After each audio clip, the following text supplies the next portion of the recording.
एक बात आपको याद होगा कि जब से टीचर्स यानी कि बीपीएससी की बहाली निकाली गई है और जब से ये वैकेंसी निकाली गई है, तब से बिहार के मुख्यमंत्री और बिहार के उप मुख्यमंत्री ये दावा करते आए हैं कि इतनी वैकेंसीज कभी बिहार में नहीं निकाली गई थी और ना ही किसी सरकार ने इतनी वैकेंसी निकाली है। इस पर खूब छातियां पीट करके दावा किया करते थे।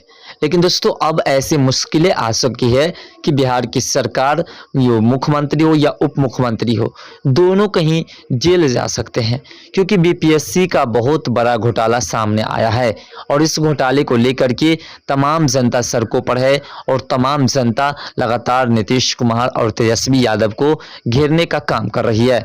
आपको बता दें कि बिहार लोक सेवा आयोग यानी कि बीपीएससी की 1.70 लाख पदों के लिए हुई शिक्षक बहाली परीक्षा में गड़बड़ी और घोटाले के आरोप लगने के से सियासी पारा गर्मा गया है। इस परीक्षा में असफल रहे अभ्यर्थी ने पटना में आयोग के दफ्तर के बाहर डेरा डाल दिया है और साथ ही सोशल मीडिया पर नीतीश सरकार और बीपीएससी के खिलाफ मोर्चा भी खोल दिया है। दूसरी ओर विपक्ष पार्टियों के नेताओं ने भी शिक्षक बहाली परीक्षा में धांधली की जांच की मांग की है। पूर्व सीएम जीतन राम मांझी ने आरोप लगाए कि इस परीक्षा में नीतीश सरकार द्वारा पैसे लेकर के नौकरियां बांटी गई है, इसलिए इतने अभ्यर्थी को किसी प्रकार की कोई सीटें नहीं मिली है। पिछले हफ्ते जारी हुए बीपीएससी शिक्षक बहाली के रिजल्ट के बाद से ही अभ्यर्थी ने आयोग के खिलाफ मोर्चा खोल दिया। पटना में बीपीएससी के दफ्तर के बाहर राज्य भर से आए अभ्यर्थी रोजाना प्रदर्शन कर रहे हैं। अब उन्होंने अदालत का दरवाजा खटखटाने का भी फैसला लिया है। अभ्यर्थियों का आरोप है कि इस सरकार और आयोग की ओर से इस परीक्षा में गलत तरीके से नौकरियां दी गई है और इसे घोटाले की बू आ रही है।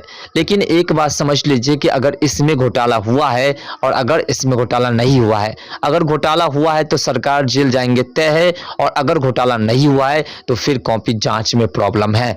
क्योंकि अगर कॉपी जांच में प्रॉब्लम नहीं है तो फिर इतने अभ्यर्थी को कैसे किसी प्रकार की कोई सीटें नहीं मिली और सीट फुल हो गई। इसका मतलब आप समझ रहे हैं कि सीट फुल होने का मतलब है कि पैसे लेकर के और नौकरियां दे दी गई है।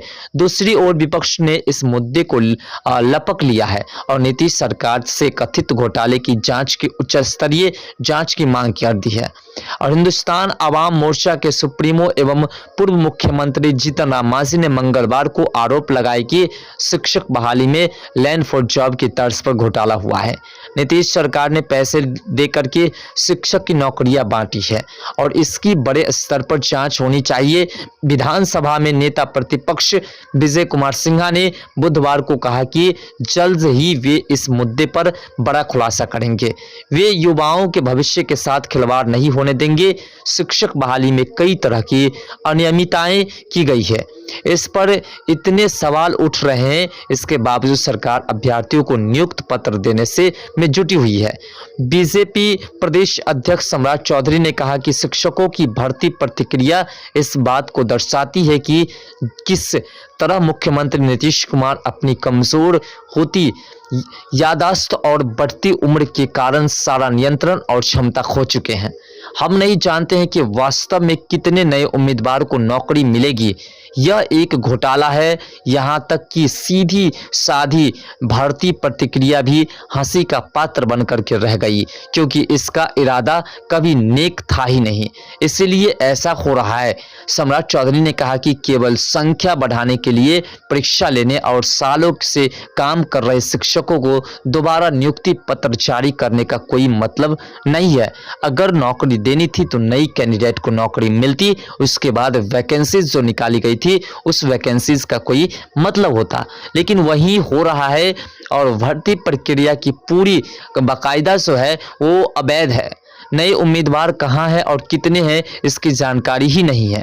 दूसरी ओर बीपीएससी ने शिक्षक बहाली में किसी भी तरह की गड़बड़ी से इनकार कर दिया है। आयोग फिलहाल 2 नवंबर को पटना के गांधी मैदान में होने वाले आयोजन की तैयारी में व्यस्त है।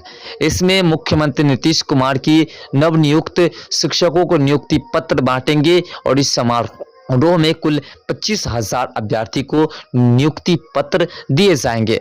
बता दें कि बिहार में शिक्षकों के 1.70 लाख पदों पर बीपीएससी ने भर्ती निकाली थी। इसके लिए आयोजित परीक्षा में 1.22 लाख अभ्यर्थी ही सफल हो सके। इस कारण करीब 48,000 सीटें खाली रह गई। खाली पदों की संख्या और भी बढ़ सकते हैं, क्योंकि इस परीक्षा में सफल हुए करीब 45,000 नियोजित शिक्षक हैं जो पहले से नौकरी कर रहे हैं। इसके अलावा नाम की गलत स्पेलिंग या गलत आधार नंबर जैसी गड़बड़ियों के कारण बड़ी संख्या में उम्मीदवार संदेह के घेरे में हैं। बीपीएससी से संतुष्ट जवाब नहीं मिलने के बाद शिक्षक अभ्यर्थियों ने अदालत का दरवाजा खटखटाने का फैसला लिया है। पटना हाईकोर्ट के वकील शिवनंदन सिंह का कहना है कि बड़ी संख्या में शिक्षक अभ्यर्थी उनके पास आए हैं और इस मामले में वे रीट दायर करने की योजना बना रहे हैं। प्रथम दृष्टया यह अनियमितता का मामला लग रहा है। ऐसा लगता है कि मानदंडों को पूरा करने के बावजूद उच्च योग्यता वाले उम्मीदवारों को छोड़ दिया गया है। बाहरी राज्यों के कई उम्मीदवार भी माध्यमिक स्तर तक पहुंच गए हैं, जबकि अन्य विसंगतियों में भी है। बता दें कि शिक्षक अभ्यर्थी द्वारा नौकरी हासिल करने के लिए जाली दस्तावेज का उपयोग काफी पहले ही सामने आ गया था, जब उत्तर प्रदेश के एक अभ्यर्थी को आरक्षण का लाभ उठाने के लिए बगहा में अपने आवासीय और जातीय प्रमाण पत्र बनवाते हुए पाया गया था। यह केवल बिहार के अभ्यर्थी ही कर सकते हैं जो इसके हकदार हैं, अन्य राज्य के लोग नहीं। साथ ही डोमिसाइल नीति हटाने के वक्त नीतीश सरकार ने स्पष्ट कर दिया था कि दूसरे राज्य के सभी उम्मीदवारों को आरक्षण का लाभ नहीं मिलेगा। बिहार आरक्षण फार्मूला लागू होगा, केवल राज्य के उम्मीदवारों के लिए लागू होगा। यदि नई शिक्षक बहाली कानूनी संकट में फंसती है तो यह सरकार के लिए एक बड़ी निराशा होगी, क्योंकि पटना हाईकोर्ट के आदेश के बावजूद पंचायती राज संस्थाओं और शहरी स्थानीय निकाय के माध्यम से की गई शिक्षकों की नियुक्तियों के मुद्दा 7 साल से सुलझ नहीं पाया है। शिक्षकों के दस्तावेज वाले 77,000 से अधिक फोल्डर का पता नहीं चल सका है और जो लोग फर्जी दस्तावेज के साथ आज भी जॉब कर रहे हैं, तो इसी बात को लेकर के पटना हाईकोर्ट के पास पहुंचने के लिए लोग तैयार हैं और पटना हाईकोर्ट से आकर के अपील करेंगे, वे रीट दायर करेंगे और उसके बाद इस मामले की सुनवाई करेंगे। और अगर इसमें घोटाला हुआ है, बीपीएससी घोटाला हुआ है, इसमें अगर पैसे के बदले में नौकरी दी गई है, तो फिर बिहार की सरकार को जेल हो सकती है।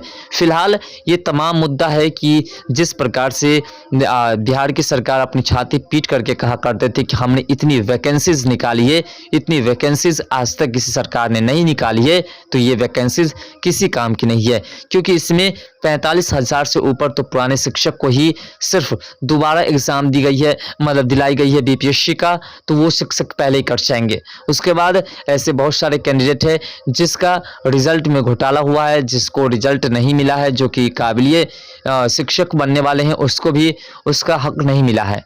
और साथ साथ ये तमाम लोग जिसने बिना एग्जाम्स के भी जॉब्स प्राप्त किए हैं, इस बात को लेकर के लोगों के मन में ख्याल है कि आखिर ऐसा कैसे हो गया, या तो सरकार ने पैसे लेकर के नौकरी दी है या फिर कोई गड़बड़ी तो ज़रूर है। फिलहाल क्या है, ये तमाम मुद्दा तो कोर्ट में जाने के बाद पता चली जाएगी, लेकिन आपका क्या विचार है, बिहार सरकार में ऐसा हो सकता है घोटाले की प्रक्रिया या नहीं? कमेंट सेक्शन में अपना राय जरूर दीजिएगा। तो दोस्तों मिलते हैं नेक्स्ट वीडियो के साथ, तब तक के लिए बाय, जय हिंद, जय भारत, जय बिहार, जय मिथिला, जय सनातन।